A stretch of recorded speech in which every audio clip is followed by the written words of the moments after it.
Hey guys, let's do this.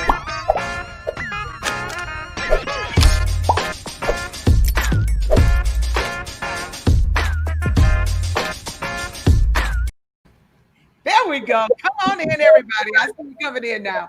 Come in. Let's talk. Tell me where you from. Tell me who you are. I need information. Who are you? I see you popping up. Just give me some information. Dr. Darling. Dr. Darling. She's telling us good morning. Good morning. All right. Chicago's in the house. Chicago's in the house. Chicago's in the house. Chicago's in the house. All right. I see you. I see you. DMV.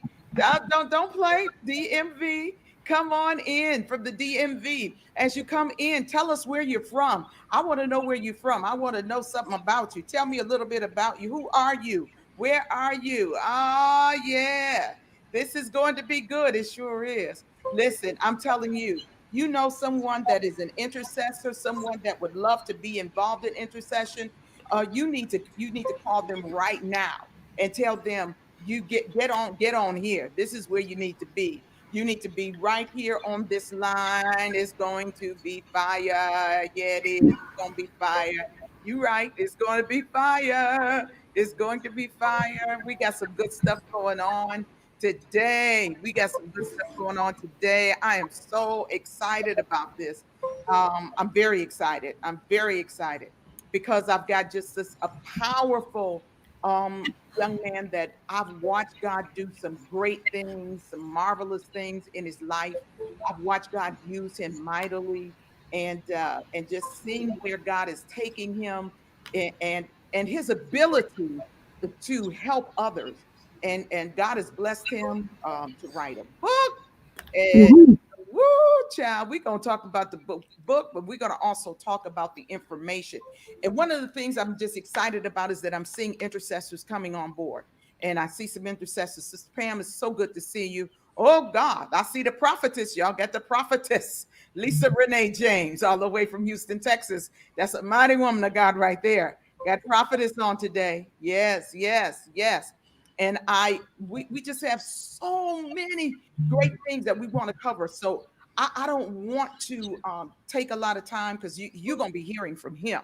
I'm just going to get him going. Okay. I'm going to get him going. If I just say, Prophetess James, the intercessors are on board. Yes, they are. And if we've ever, let me just say this, if you ever needed the intercessors, good God Almighty, we need the intercessors now. Somebody knows what I'm talking about up in here. And I want you, Minister Terrell, see Terrell Week, tell us about you. And while you're doing that, would you do me a favor? Who would see? What's C all about? Come on. Who to see? I want to know about the C. Evangelist Pastor Riley, thank you so much. Before I do anything, I want to say thank you so much for having me on today. It is such a pleasure and honor to be on with you this afternoon. Thank you, thank you, thank you. So, the C, my grandmother named me, and my first name is Cortland. Oh. Yeah, Cortland. So that's insider information. So Cortland Terrell Wheat. Okay. And when I was growing up, all of my friends just called me Terrell. So that kind of stuck. But my first name is Cortland. And so that's the C. And a little bit about me. As you know, I'm a husband, been married for 23 years.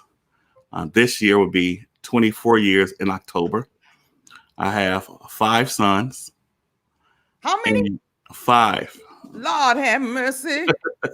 I know. You got 5 I sons. know. And in this whole pandemic, COVID-19, they've been home eating up everything they could find. So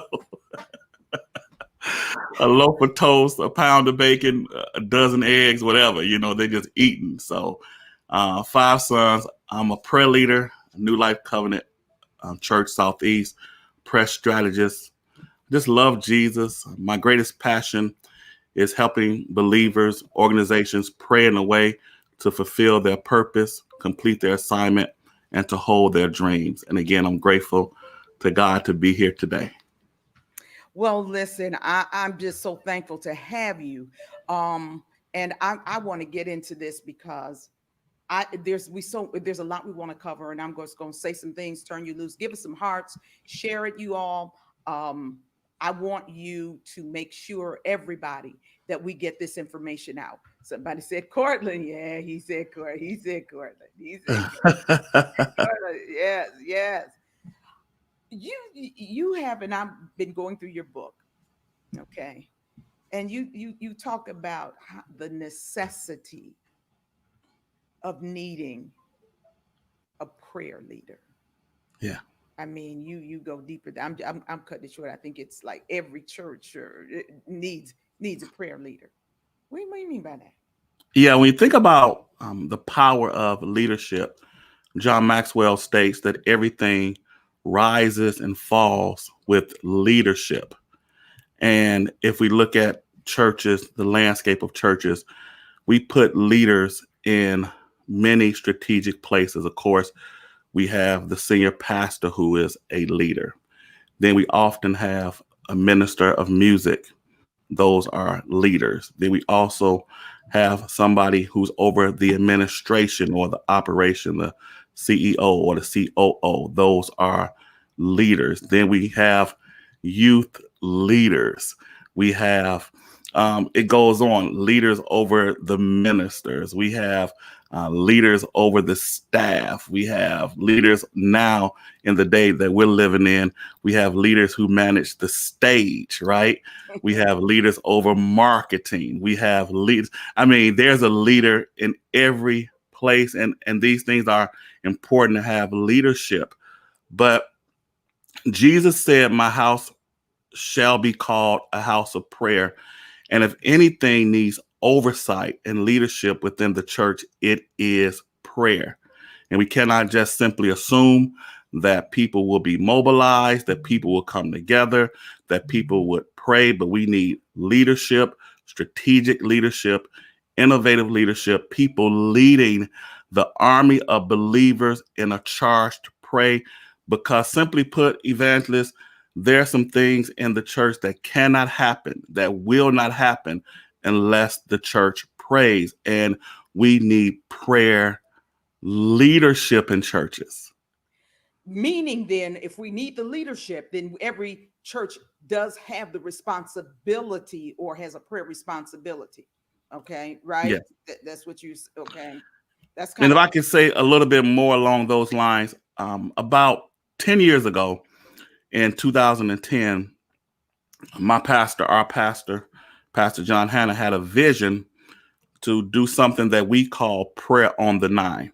Prayer on the Nine is a 20 block prayer chain. Those who are from Chicago or who know a little about Chicago, we started at State Street on 79th Street, and we extended the prayer chain, people praying from State Street all the way to Greenwood. And so that is 20 city blocks. And so the first year that we did it, Pastor Hannah asked me to go and talk to the different churches and ask them to participate if they wanted to be a part in praying for the community. As I strategized and planned on how to reach out to these churches, these pastors, one of the things that I wanted to do, evangelists, is I wanted to connect with the prayer leaders at these churches. But to my surprise, I reached out to a little over 100 churches, and to my surprise, only about 15 churches had prayer leaders. And I was blown away. I mean, I was blown away. Um, every church has a prayer responsibility. Every believer has a prayer responsibility. And if we take that responsibility and take it seriously, that means that we have to have oversight, leadership, put someone in place to manage, to govern, to teach, to train, to make sure that this pillar of prayer that I believe every church should have is a strong pillar.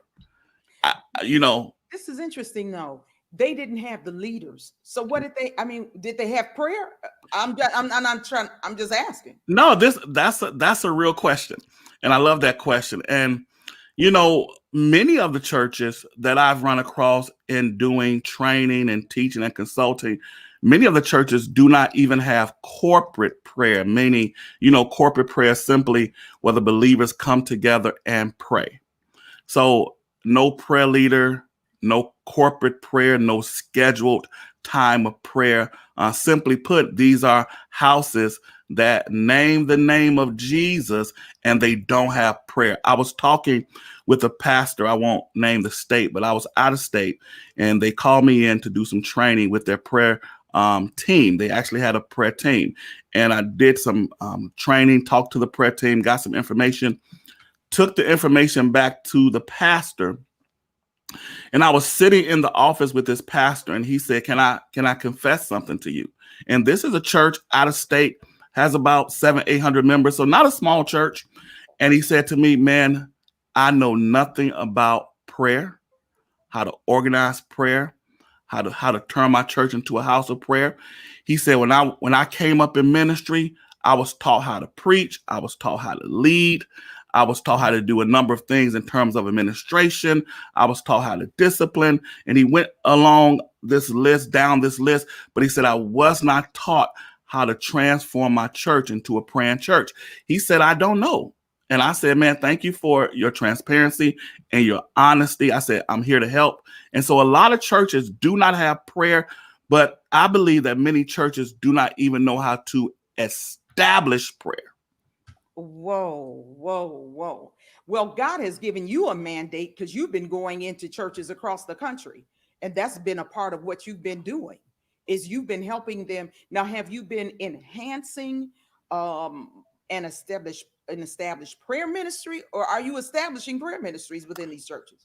So when I go into a church, typically, if they call me in to do some consulting in terms of help us become a house of prayer, then I'll go in and I'll look at certain things to see, kind of assess where they are in terms of prayer. I'll look at certain things like, do they have corporate prayer? That's one thing that I look at, because you cannot be a house of prayer if you do not pray.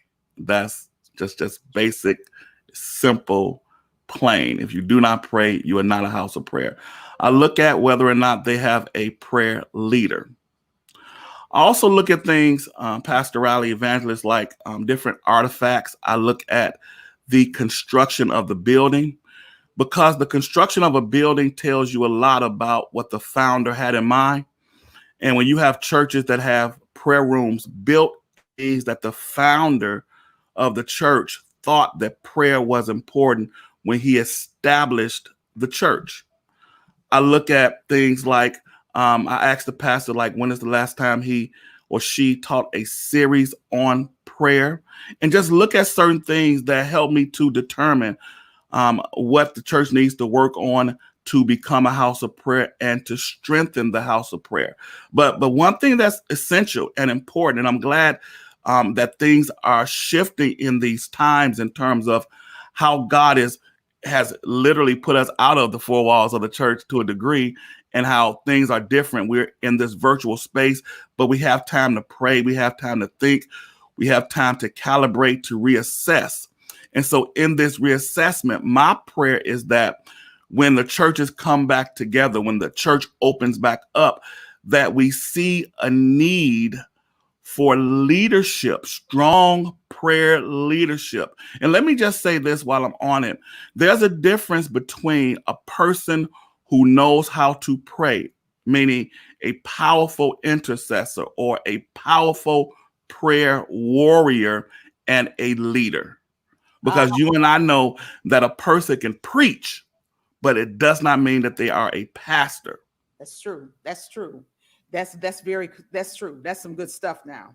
Now I want you to talk to us because about the making of a prayer leader.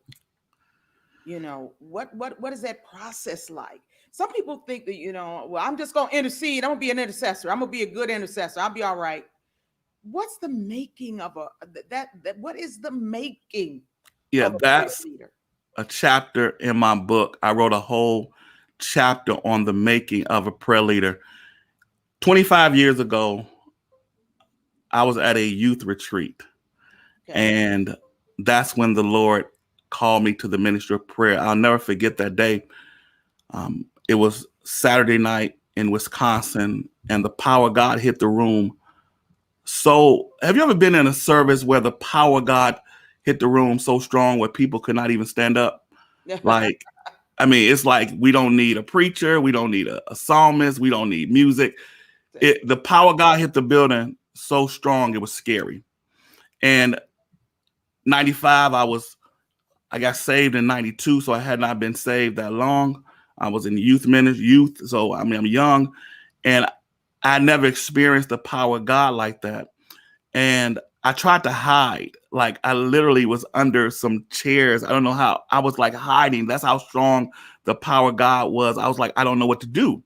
And while I was on the floor, prostrate, trying to find a crack or anything to crawl into, the Lord spoke to me. He said, call the body of Christ back to prayer. He said, teach people how to pray, conduct prayer rallies and vigils throughout the world. And then lastly, help the local church become a house of prayer. And I'm like, what is this? I don't know. Like, what are you talking about, God? But that thing, he burned that in my heart. What I discovered is this. I went on a journey to look for information to help me to lead in prayer, but I could not find many resources on the making of a prayer leader. Mm. And so I just did the best that I could do. I made a lot of mistakes, but I was in a position at my former church that happened to be at that time, the largest church in Chicago. By the grace of God, somehow they they let me lead. I don't know how it happened, but by the grace of God, they let me lead, they let me develop, they let me grow, they let me teach, they let me sharpen my gifts. But in terms of resources, I cannot find many resources in terms of the making of a prayer leader. But here's what I'll say today, which is important. One of the things when you talk about the making of a prayer leader that you have to look for, since there has been not a lot of traditional training, that doesn't stop God. He's sovereign. He's all wise. That's right. So many prayer leaders have taken an untraditional route of training. And when I think about this, I think about how David was in the field and no one knew that David would be king. So they did not train him for the king's seat. No one knew that he would be over the kingdom, so they did not train him and equip him to be over the kingdom. There are many people who are prayer leaders, and people have not noticed or spotted them or realized that they have a mantle of prayer leadership on them, so no one teaches them for prayer leadership. But God, in his wisdom and his sovereignty, he trains people to prepare to knock down, I'm going to call it a Goliath of prayerlessness.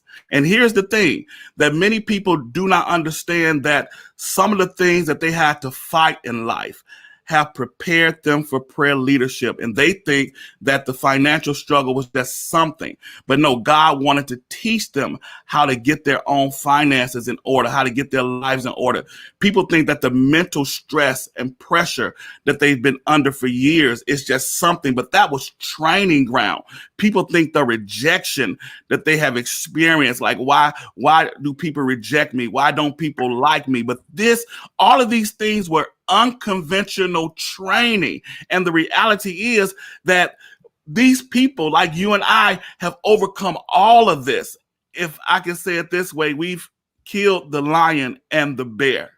We've killed the thing that has come after our destiny. We've killed the thing in private. And the making of a prayer leader is we have so many private victories that when we get to the public space, people wonder, how were you able to do that in public? Well, the reality is I killed so much in private, and I had to kill myself. I grew up without my father. My mother was a teenager when she had me. I had to slay rejection in private. I had to slay the need of approval in private. I had to slay not feeling I was worthy in private, so that when I get in the public, when God places me in a position, that I can have the confidence to do what it is that God has called me to do. The making of a prayer leader, and I write a whole chapter about it again, but one of the things I want the people to know is that God has been making you the whole time. Oh, And you've been waiting and looking for leaders, mentors, coaches, trainers, but God is saying they did not spot what was on you, so they couldn't even train you for this leadership, because many of them are not even praying people. stop. But God had to teach you to They did fast.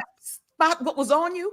Yes, I said that. You said They they did did not not spot realize what was and on you. understand what was on you, so they could not train you for it. They didn't have the mantle or the grace to put on you as it relates to prayer, so God would not even allow you to be in their hands. They would abuse you or misuse you or have you doing something that has nothing to do with your call and purpose. That's why God hid you and God trained you in the field. And I want to say this to people that are out there who may not think that you are a prayer leader, who may not think that you're mantled or graced for this assignment. You are more ready than you think. You overcame a divorce. Some of you overcame loss of family members, loss of children. You overcame loss of people, lost churches, people lost houses, cars, people, and you still in your right mind. People have been rejected, misunderstood, but you have still you slayed that thing and you're still here. And making of a prayer leader, one point is that God has been making you for a very long time. God So has been making you for a long time. is it safe to say that he's really making some prayer leaders in the 2020?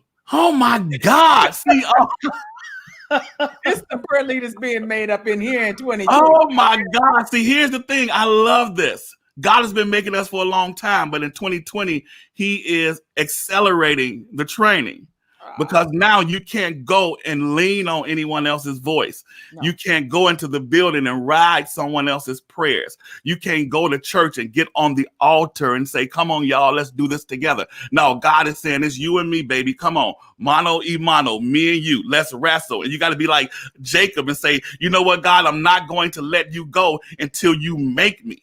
And so some of us have been in the prayer closet like never before in this season. And again, it's God training us in private to get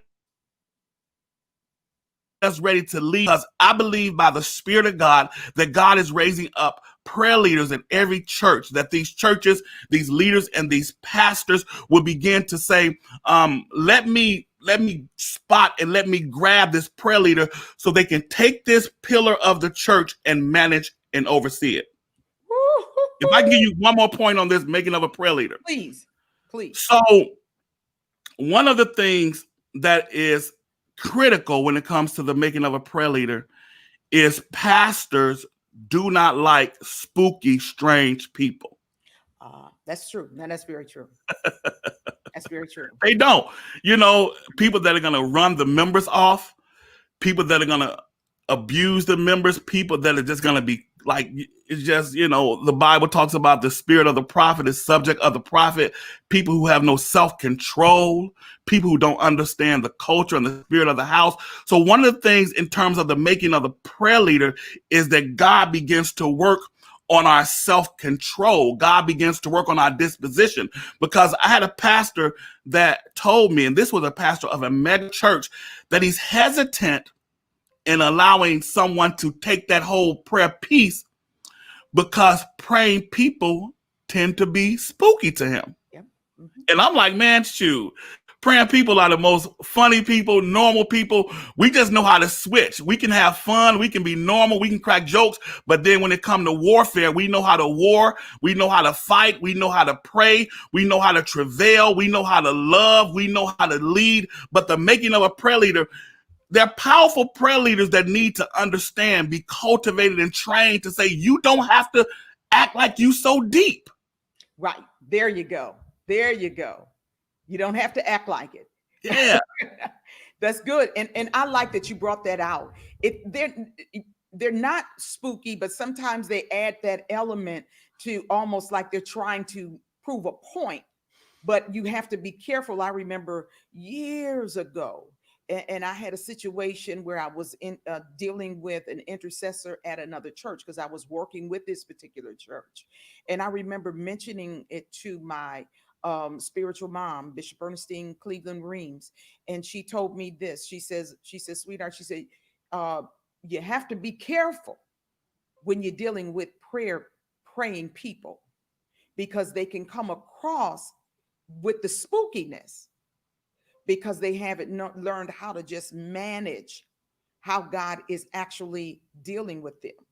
Because I said she was acting a little spooky off, but really her content was right on.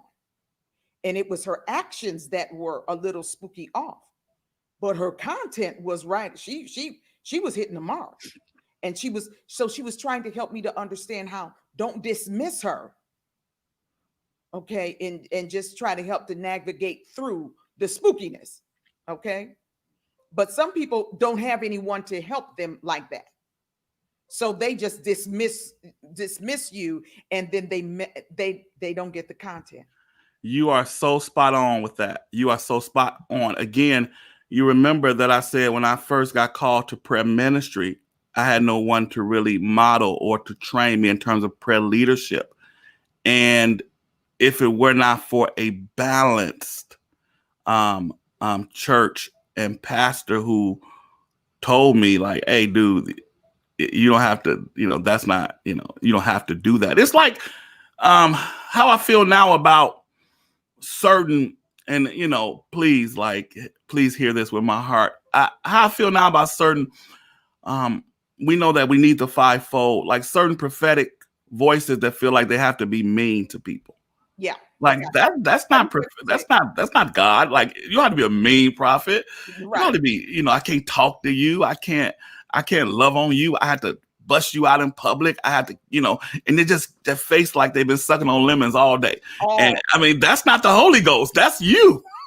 So you have to let people know that just because you're a prayer leader and you hear from God, or you're an intercessor and you hear from God, does not mean that you have to act like you can't be common. You can't be around people. You're not normal.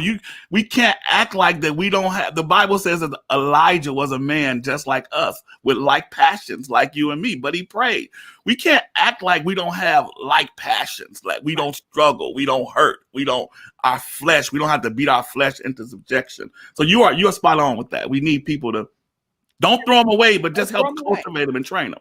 You kind of already touched on my next area, the necessary qualities of of that prayer leader. What, we've talked more about what they shouldn't be than what they should be.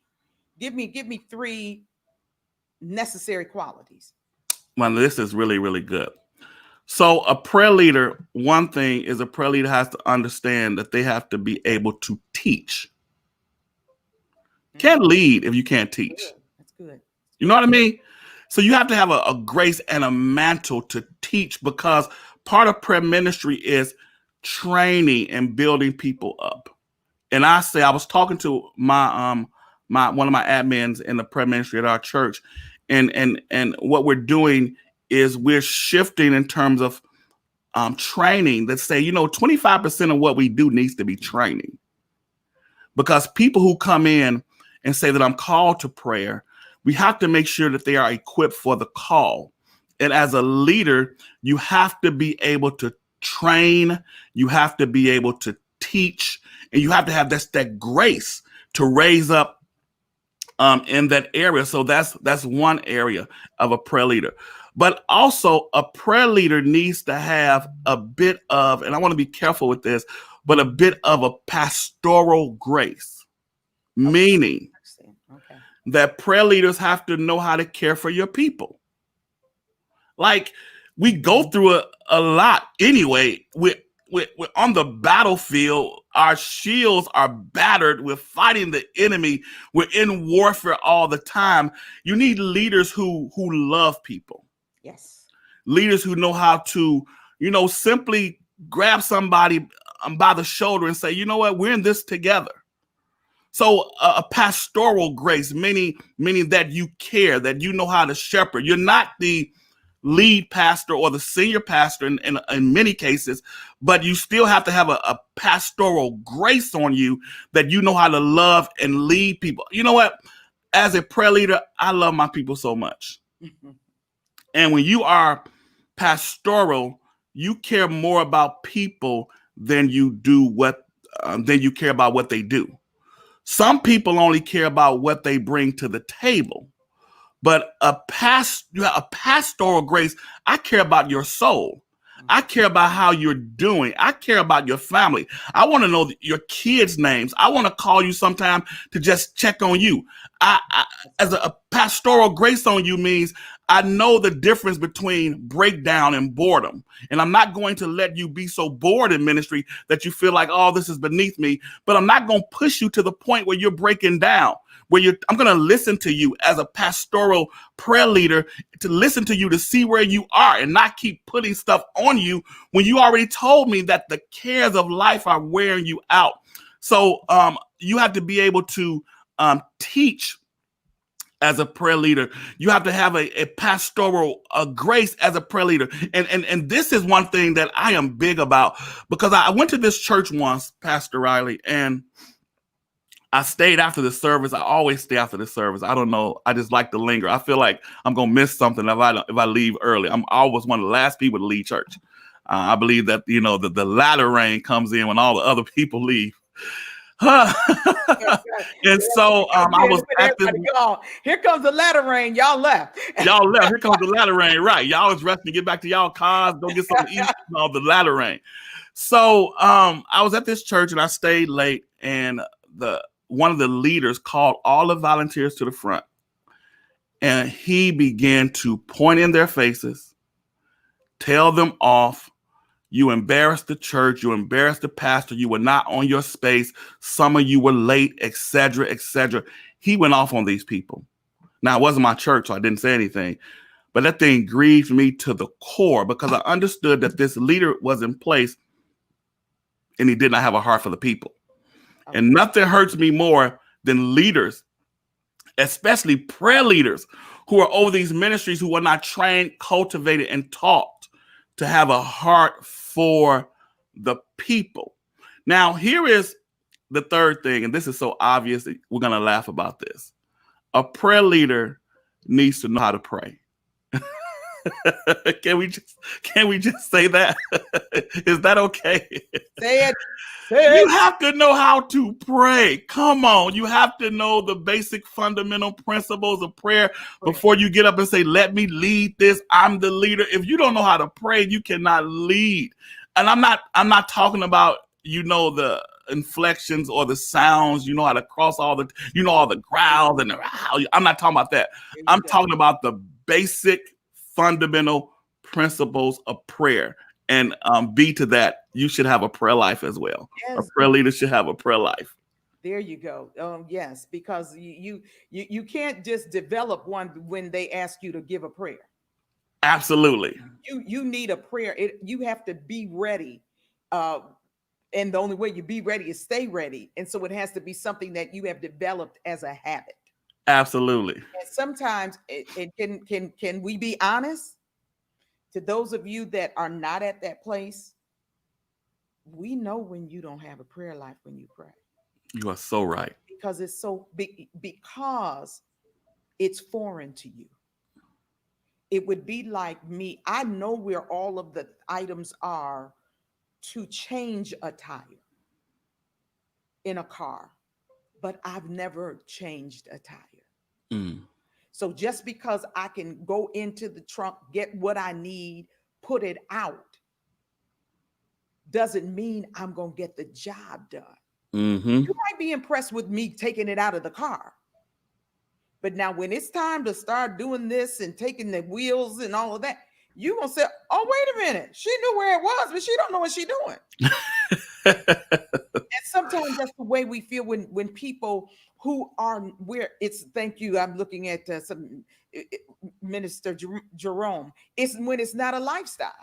When it's not a lifestyle, we know it. See, when prayer is a lifestyle, you may need to be have some things tweaked and and just learn more, like you're going to learn from the innovative prayer leader.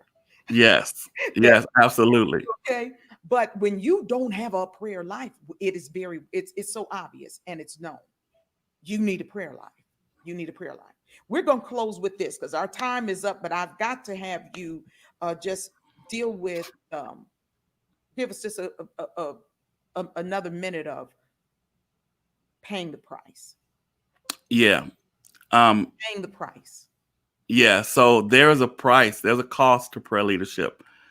And I often say to people, listen with your good ear, but we have to pray the price.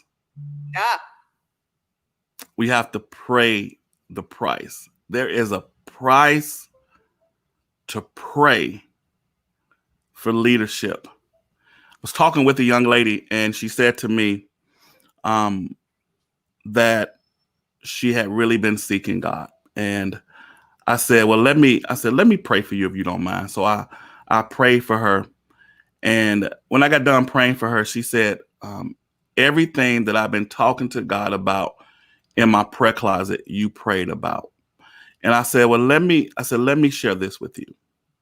I told her that her knocking in prayer was proof to God that she wanted what she was praying for.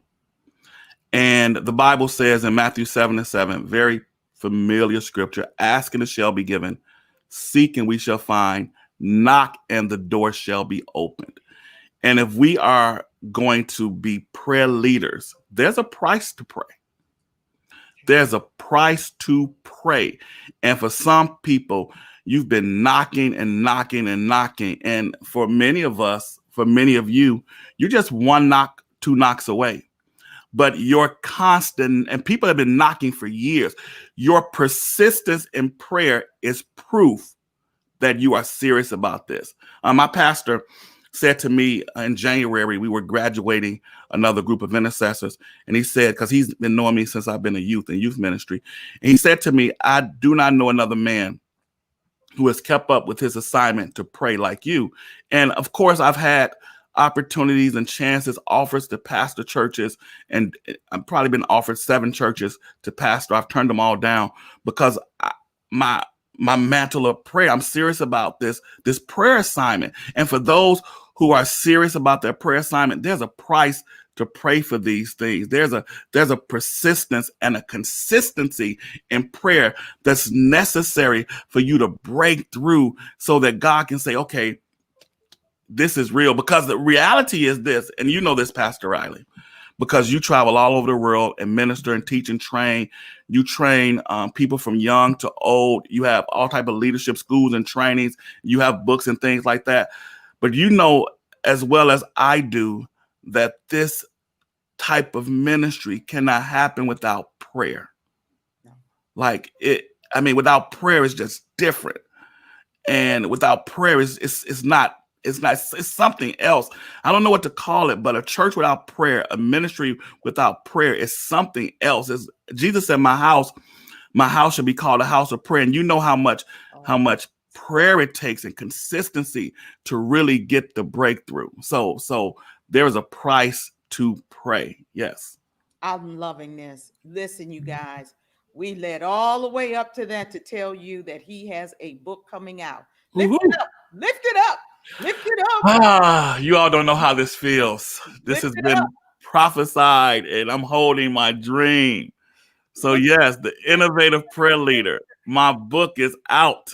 It is officially out, right? It is. We can go on Amazon or On, on Barnes. Amazon, it goes, you can pre order on Amazon, but if you go to my website, Okay, cterrellwheat.com c or com. cterrellwheat.com / prayer leader, and we can get this right out to you. And again, everything that we talked about today is in this book. Everything that we talked about is in this book. And so, and even just more depth to it. I poured 20 years worth of training and failing and learning into this book. So again, the innovative prayer leader, my first book. This is good. Pastor Keel, could you put that up? for me. I'd appreciate that. cterrellwheat.com. / prayer leader. And here's the funny thing about it. Let me share this as well. Since it's my first book, right? I couldn't just let you buy the book and give you nothing. So I'm giving 7 gifts with the book. What? What? 7 gifts. So I'm giving a raffle ticket, and you could win one of these It Happened in Prayer sweaters. I'm raffling off a It Happened in Prayer shirt. I'm raffling off a $25 Cash App. You can win a Cash App. I'm raffling off. You get a ticket to my virtual book launch party, which is happening on the 30th of this month. So it's a whole bunch of stuff you're getting. I'm going to announce some more stuff tomorrow. I've been announcing it slowly all month, but I'm giving 7 things to everybody that purchases the paperback of this book, Innovative Prayer Leader. Get this for your pastor, your leader, for yourself, anybody who is interested about prayer. This I've not seen one book like this. The I information haven't. is up here. cterrellwheat.com. Yep, / prayer leader. Prayer leader. You can go there now. And some of you, you need to get it for people that are in your church. You need to get it for your, people that are leading in this area. Some of you need to just gift it to your pastor. I said it. I ain't taking it back. Gift it to you. Gift it to your man or woman of God. It's okay. Give it to them as a gift. You need to get this book. Do you hear me? You need to get this and you need to invest in this man of God. Didn't we enjoy him today? Y'all know we enjoyed him. We did. Now, listen, if those of you that would like to just sow a seed into our Lunch and Learn, there's a Cash App there. Cash App Just For You Ministries. Cash App Just For You Ministries. If you'd like to sow a seed into Lunch and Learn, you can do that. Cash App Just For You Ministries. There it is. I want to keep this C. Terrell Wheat information up there, so I know I'm covering up Lunch and Learn. I know that I'm doing that on purpose because I want you to still be able to go. I don't just have him on here for us to just hear the information. I also have him on here because I want us to support him. I want us to support him. If there was ever a time to invest, this is a good time to invest in what you say God has called you to do. When we come out of this pandemic, if you come out of here the same way you went in, shame on you. You've had time to develop, to read, to just do everything that's needed to be better. And I want you to do that. C. Terrell Wheat, cterrellwheat.com / Come on here, somebody. Y'all got to do it. You got to do it. And we thank God for you. Well, man of God, I just want you to know, oh, God bless you, man of God. God bless you, man of God. I want you to know that we support you. We love you. Gonna have your back because we need you.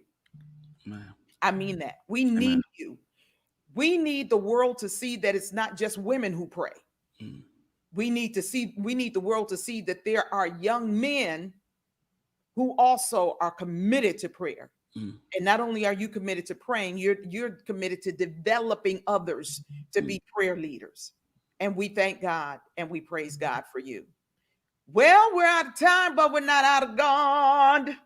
And I'm so thankful for each and every one of you that have joined me on today. And I want you to make sure tomorrow I'll be live and in living color on the Word Network, 5:30 Central Standard Time, right here, the home edition.